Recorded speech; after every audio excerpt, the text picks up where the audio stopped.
Assalamualaikum warahmatullahi wabarakatuh. Waalaikumsalam warahmatullahi wabarakatuh.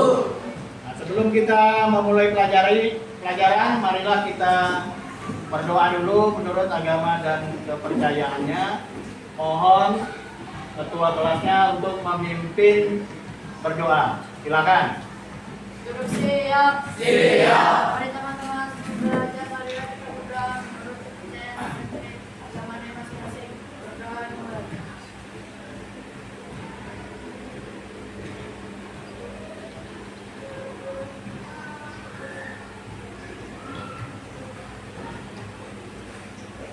Berdoa selesai.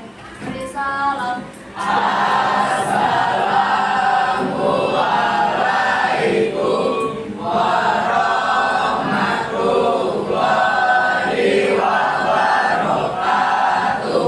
Waalaikumsalam warahmatullahi wabarakatuh. Sebelum mulai pelajaran, Bapak absen dulu. Adelio, Hadir Pak. Adila, Abdil, ya, Adil Pak. Asya, Hadir Pak. Aisyah, Alia, Adrian, Aurora. Coba kalian buka buku paket halaman 25.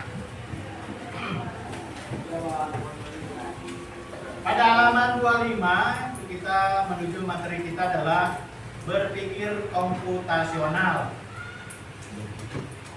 Sebelum kita lanjut materinya adalah berpikir komputasional, bahwa kita sudah pernah bahas berpikir komputasional itu ada 4 konsep. Ada 4 konsep.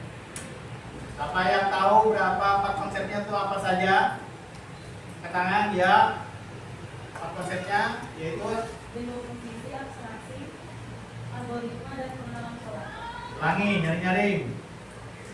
Dekomposisi, abstraksi, algoritma, dan pengenalan pola. Nah, seperti yang sudah dijawab oleh teman kalian, bahwa berpikir komputasional itu ada 4 konsep. Yang pertama adalah dekomposisi, yang kedua adalah abstraksi, yang ketiga adalah Algoritma. yang keempat adalah Nah, dari 4 konsep itu perlu kalian pahami supaya kita bisa lanjut ke materi berikutnya. Nah, yang pertama yaitu adalah konsep yang pertama, dekomposisi.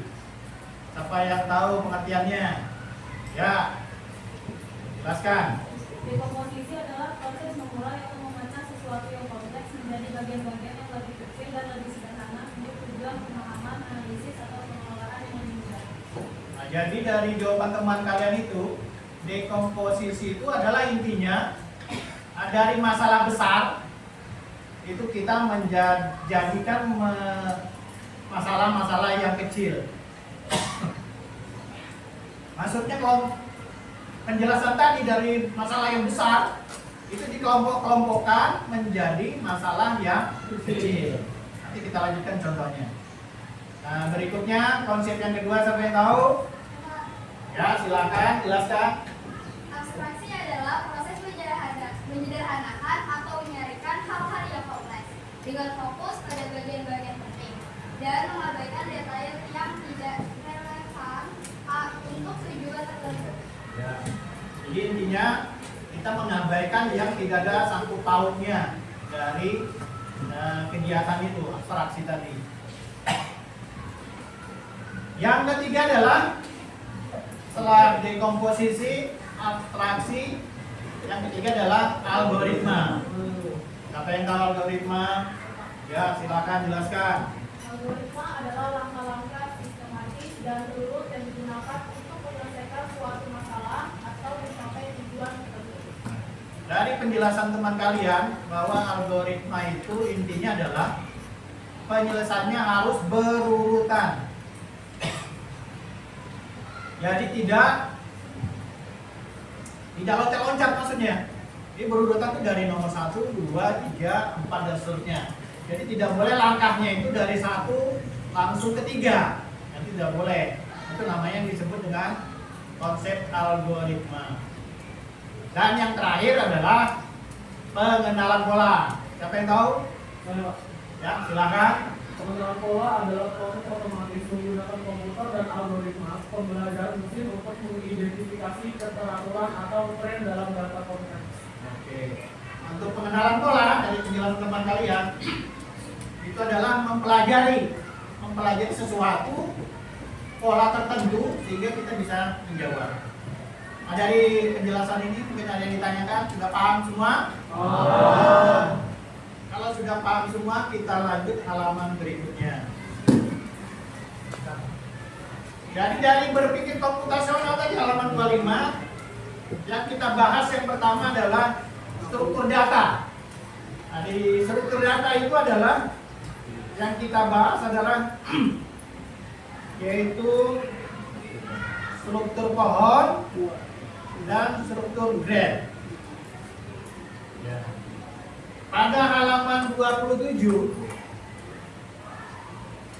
dari struktur data itu yang pertama adalah contohnya gambar titik 2.2 itu sudah dikasih penjelasan struktur data tree atau pohon. Nah, itu diberi gambar adalah contohnya struktur kelas. Nah, contohnya itu ketua, kemudian turun ke bawah wakil ketua, bendahara, koordinator bidang apa nanti diisi di situ. Kemudian koordinator bidang B, kemudian divisi 1, divisi 2 dan seterusnya. Nah, koordinator bidang A itu bisa diisi misalnya koordinator olahraga. Nah, yang B bisa juga diisi koordinator kegiatan keagamaan dan seterusnya, mungkin ada tambah lagi koordinator AC. Kenapa itu dinamakan struktur pohon? Karena dia bentuknya seperti akar, ya, turun ke bawah, cabang, turun ke bawah. Makanya dinamakan struktur pohon. Yang kedua berikutnya adalah halaman 28. Halaman 28 itu contoh dari struktur data graph. Kalau data graph ini kalau kita lihat itu bentuknya seperti kalau kita menggunakan HP, yaitu aplikasi yang kita gunakan adalah misalnya mencari rumah temannya, maka aplikasi yang kita gunakan adalah Google Map. Nah, itu maksudnya. Dari Google Map itu nanti dijelaskan dari tempat titik A mau ke tempat titik B itu melalui jalur-jalurnya. Nah, seperti ini contohnya adalah itu ada gambar A, B,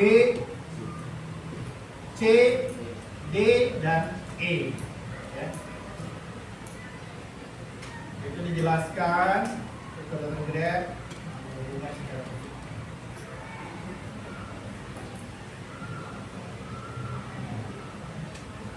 Gambar 2.3 dapat diartikan menjadi seperti berikut. Terdapat jalur kereta api yang menghubungkan kota A dan kota D.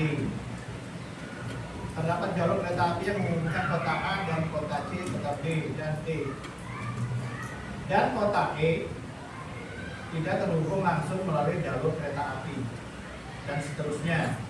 Walaupun tidak terhubung langsung, jika kita ingin berpergian dari kota B ke kota E, dari B ke kota E, maka kita dapat memanfaatkan jalan dari B ke A dulu, kemudian ke C, baru sampai di E. Nah, tinggal lihat peta konsepnya saja ya.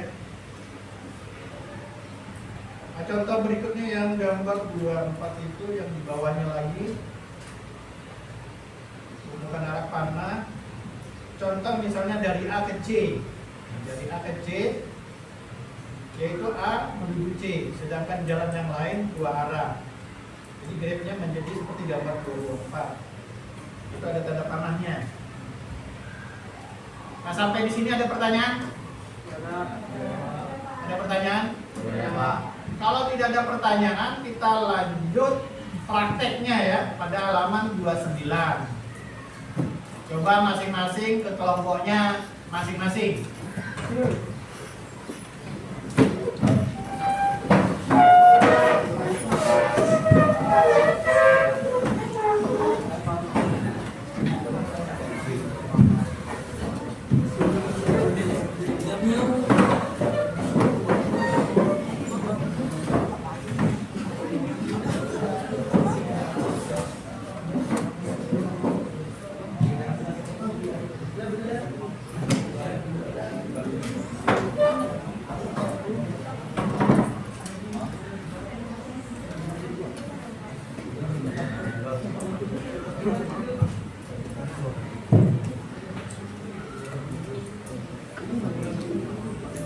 Nah, untuk soal kelompoknya perhatikan pada halaman 29. Gambarnya. Hara ialah kurir pengantar paket yang sedang berada di sebuah komplek perumahan. Komplek tersebut terdiri atas 9 rumah yang tersusun secara melingkar, dinomori dari A sampai J. Waktu yang diperlukan berpindah dari satu rumah ke rumah lainnya adalah 10 menit. Ya. Ini maksudnya pindah ke B itu 10 menit.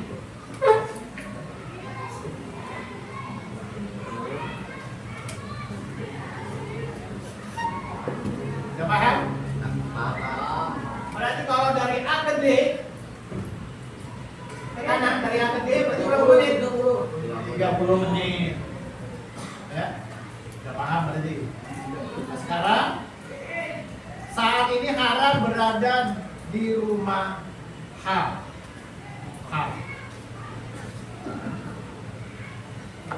Ini di rumah H. Ya. Hara dapat berjalan searah jarum jam maupun sebaliknya. Searah jarum jam berarti ini kemana nih?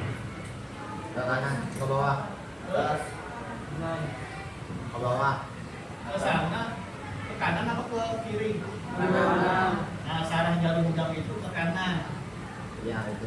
Nih, searah jarum jam. Yang ini baliknya. Berlawanan arah jarum jam. Yakin tuh ya. Ke kanan itu searah jarum jam, ke kiri berarti berlawanan dari arah jarum. Jadi dia bisa pergi searah jarum jam maupun sebaliknya. Setelah selesai mengantarkan sebuah paket, Hara pun dapat memilih ke arah mana dia akan berjalan. Hara mencatat waktu yang diperlukan mengantar setiap paket. Tantangannya, jika Hara mulai mengantar paket dari rumah A dan berakhir di rumah F, serta mencatat waktu perjalanan yang ditempuh ialah 20 menit, 10 menit, 20 menit, 40 menit. 3 rumah mana sajakah yang dikunjungi Hara sebelum tiba di rumah F? Tuliskan langkah-langkah kalian, gunakan untuk mendapatkan jawaban. Jadi langkah-langkahnya kalau buat, yang pertama yang arah ke kanan dari H kan?